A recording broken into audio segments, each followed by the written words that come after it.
ನಮಸ್ಕಾರ ಕನ್ನಡಿಗರೇ, ನಾನು ನಿಮ್ಮ ಕನ್ನಡತಿ ಮಧು ಮಾತಾಡ್ತಾ ಇದ್ದೀನಿ. ತುಂಬ ರುಚಿಕರವಾದ ತಾಳಿಪಟ್ಟು ಸೊಪ್ಪು ಮತ್ತು ತರಕಾರಿಗಳನ್ನು ಬಳಸಿ ನಾವು ತಾಳಿಪಟ್ಟು ಮಾಡ್ತಾ ಇದ್ದೀವಿ. ಇದು ತುಂಬ ರುಚಿಯಾಗಿರುತ್ತೆ. ಚಪಾತಿ ರೊಟ್ಟಿ ತಿಂದು ತಿಂದು ಬೇಜಾರು ಅನಿಸಿದಾಗ ಈ ಥರ ರುಚಿಕರವಾದ ತಾಳಿಪಟ್ಟು ತಿಂದರೆ 2 ತಿನ್ನೋರು 3 ತಿಂದುಬಿಡ್ತಾರೆ. ಅದಕ್ಕೆ ಇವತ್ತು ತಾಳಿಪಟ್ಟು ಮಾಡೋಣ ಅಂತ ನಿಮ್ಮ ಎದುರಿಗೆ ತೋರಿಸ್ತಾ ಇದ್ದೀವಿ. ಅದಕ್ಕೆ ಕೊಬ್ಬರಿ ಚಟ್ನಿ ಮತ್ತು ಈರುಳ್ಳಿ ಚಟ್ನಿನೂ ಮಾಡ್ತಾರೆ. ಈರುಳ್ಳಿ ಚಟ್ನಿ ನೆಕ್ಸ್ಟ್ ರೆಸಿಪಿ ವಿಡಿಯೋದಲ್ಲಿ ಮಾಡ್ತೀವಿ.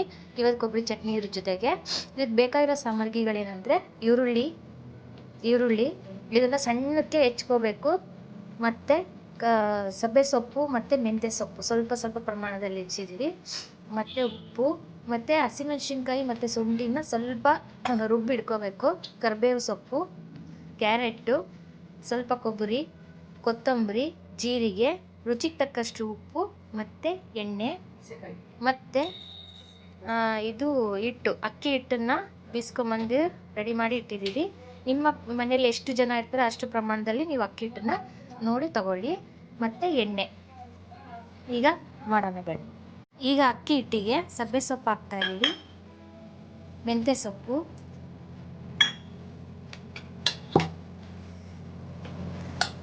ಈರುಳ್ಳಿ,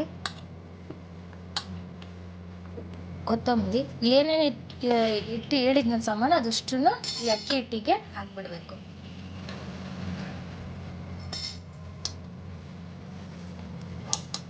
ಎಲ್ಲ ಹಾಕಿದ್ಮೇಲೆ ನೀರು ಹಾಕಿಲ್ದೇನೆ ಒಂದ್ಸಲ ಫಸ್ಟ್ ಎಲ್ಲನೂ ಮಿಶ್ರಣ ಮಾಡ್ಕೋಬೇಕು, ಕಲಿಸ್ಬೇಕು ಎಲ್ಲನೂ ನೀಟಾಗಿ.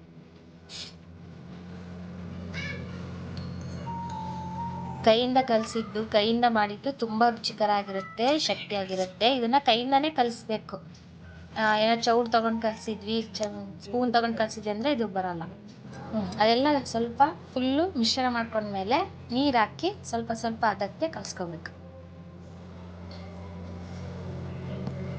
ನೋಡಿ, ಈ ಅದಕ್ಕೆ ಕಲಿಸ್ಕೊಂಡ್ಬಿಟ್ಟಿರ್ಬೇಕು. ಈ ಥರ ಇಷ್ಟು ಅದಕ್ಕೆ ಕಲಿಸ್ಕೊಂಡ್ಮೇಲೆ ಇದಕ್ಕೆ ಎಣ್ಣೆ ಹಾಕಬೇಕು. ಎಣ್ಣೆ ಹಾಕಿ 3 ಸ್ಪೂನಷ್ಟು ಎಣ್ಣೆ ಹಾಕಿ ಕಲಿಸ್ಕೋಬೇಕು. ನೋಡಿ, ಈ ಥರ ತವಾಗೆ ಸಹ ಎಣ್ಣೆ ಹಚ್ಚಿ ನಾವು ತಟ್ಟಬೇಕು. ಡೈರೆಕ್ಟಾಗಿ ತಟ್ತಾರೆ. ಮತ್ತು ನಮಗೆ ಇದ್ರಲ್ಲಿ ತಟ್ಟಕ್ಕೆ ಬರಲ್ಲ ಅನ್ನೋರು ಈ ಥರ ತವ ಇದ್ದರೆ, ಫಾನ್ ಇದ್ದರೆ ಇದರಲ್ಲೂ ತಟ್ಬೋದು. ಎಣ್ಣೆ ಹಚ್ಚಿ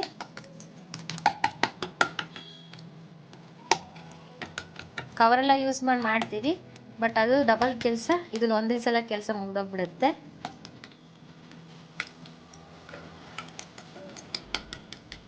ಚಿಕ್ಕದಾದ್ರೂ ಮಾಡ್ಕೋಬೋದು, ದೊಡ್ಡದಾದ್ರೂ ಮಾಡ್ಕೋಬೋದು. ತುಂಬ ಚೆನ್ನಾಗಿರುತ್ತೆ. ಒಮ್ಮೆ ಟ್ರೈ ಮಾಡಿ ನೋಡಿ, ನೀವೇ ತುಂಬ ಚೆನ್ನಾಗಿದೆ ಅಂತ ಅಂತೀರಾ. ನಮ್ಮ ಚಾನಲ್ನ ಸಪೋರ್ಟ್ ಮಾಡಿ. ಇಷ್ಟು ದಿನ ನಮಗೆಲ್ಲರಿಗೂ ಸಬ್ಸ್ಕ್ರೈಬರ್ ಆದವರಿಗೆ ಎಲ್ಲರಿಗೂ ನಮ್ಮ ಹೃದಯಪೂರ್ವಕ ಕೃತಜ್ಞತೆ ಹೇಳ್ತೀವಿ. ಈ ಥರ ತವಾಗೆ ತಟ್ಟಿ ಆದಮೇಲೆ ಎಣ್ಣೆನ ಸುತ್ತಲಿಕ್ಕೆ ಹಾಕಬೇಕು, ಸ್ವಲ್ಪ ಬೇರೆ ತನಕ ಬಿಡಬೇಕು. ಈ ಕಡೆ ಫಾನಲ್ಲೂ ಸಹ ತಟ್ಟಿ ಹಾಕಿದ್ದೀವಿ, ಫಾನಲ್ಲಿ ಸಹ ಮಾಡ್ಬೋದು. ನೋಡಿ, ಈ ಥರ ಕೆಂಪಾಗಬೇಕು. ಕೆಂಪಾಗೋವರೆಗೂ ಇದನ್ನ ಚೆನ್ನಾಗಿ ಬೇಯಿಸ್ಬೇಕು. ಬೆಲ್ಲಕ್ಕೆ ತೊಗೊಂಡು ತಿರುವು ಹಾಕಿದ್ಮೇಲೆ ಮತ್ತೆ ಸ್ವಲ್ಪ ಎಣ್ಣೆ ಹಾಕಬೇಕು. ನಮ್ಮೆಲ್ಲ ಸಬ್ಸ್ಕ್ರೈಬರ್ಗೋಸ್ಕರ ಇವಾಗ ಒಂದು ನಿಮಗೋಸ್ಕರ ನಾನು ಭಾವಗೀತೆ ಹೇಳ್ತೀನಿ. ಎದೆ ತುಂಬಿ ಹಾಡಿದೆನು ಅಂದು ನಾನು, ಮನವಿಟ್ಟು ಕೇಳದಿರಿ ಅಲ್ಲಿ ನೀವು, ಎದೆ ತುಂಬಿ ಹಾಡಿದೆನು ಅಂದು ನಾನು, ಅಂದು ನಾಡಿದರು ಎಂದಿನಂತೆಯೇ ಕುಳಿತು ಕೆಳದಿರಿ ಸಾಕಿನಗೆ ಅನುಮಾನ. ನೋಡಿ, ಬಿಸಿ ಬಿಸಿ ತಾಳಿಪಟ್ಟು ರೆಡಿ. ತುಂಬ ರುಚಿಯಾಗಿರುತ್ತೆ, ತುಂಬ ಸ್ಮೂತಾಗಿರುತ್ತೆ. ಇನ್ನೊಂದು ಬೇಕು ಅಂದರೆ ಹೇಳು. ನೋಡಿ, ಇನ್ನೊಂದು ಬೇಕು ಅಂದಾಗ ತಕ್ಷಣ ನಿಮ್ಮ ಸಿಂಕ್ ಹತ್ರ ಹೋಗಿ ಇದನ್ನು ಹಿಂದ್ಗಡೆ ನೀರು ಬಿಟ್ಬಿಡಿ. ಅದು ತವ ಆರಬೇಕು. ಆರಿದಾಗ ಮತ್ತೆ ನೀವು ತಕ್ಷಣ ತಾಳಿಪಟ್ಟನ್ನ ಮಾಡ್ಕೋಬೋದು.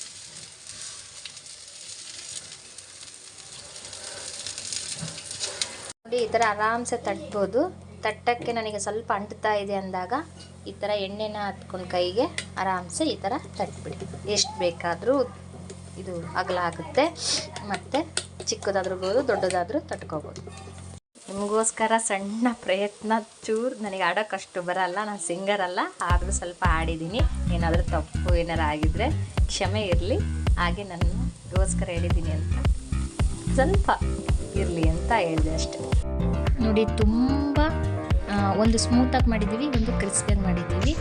ಮಕ್ಕಳು ತುಂಬ ಇಷ್ಟಪಟ್ಟು, ನಿಜವಾಗ್ಲೂ ತುಂಬ ಇಷ್ಟಪಟ್ಟು ತಿಂತಾರೆ. 2 ಅಲ್ಲ 3 ತಿಂತಾರೆ. ದೊಡ್ಡವರು ಚಿಕ್ಕವ್ರಿಗೆ ತುಂಬ ಇಷ್ಟವಾಗುವಂಥದ್ದು. ಒಮ್ಮೆ ಮಾಡಿ ನೋಡಿ, ತುಂಬ ಚೆನ್ನಾಗಿರುತ್ತೆ.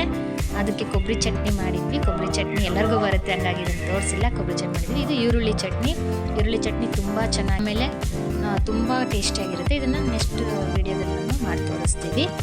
ಎಲ್ಲರಿಗೂ ಶುಭವಾಗಲಿ. ಧನ್ಯವಾದಗಳು.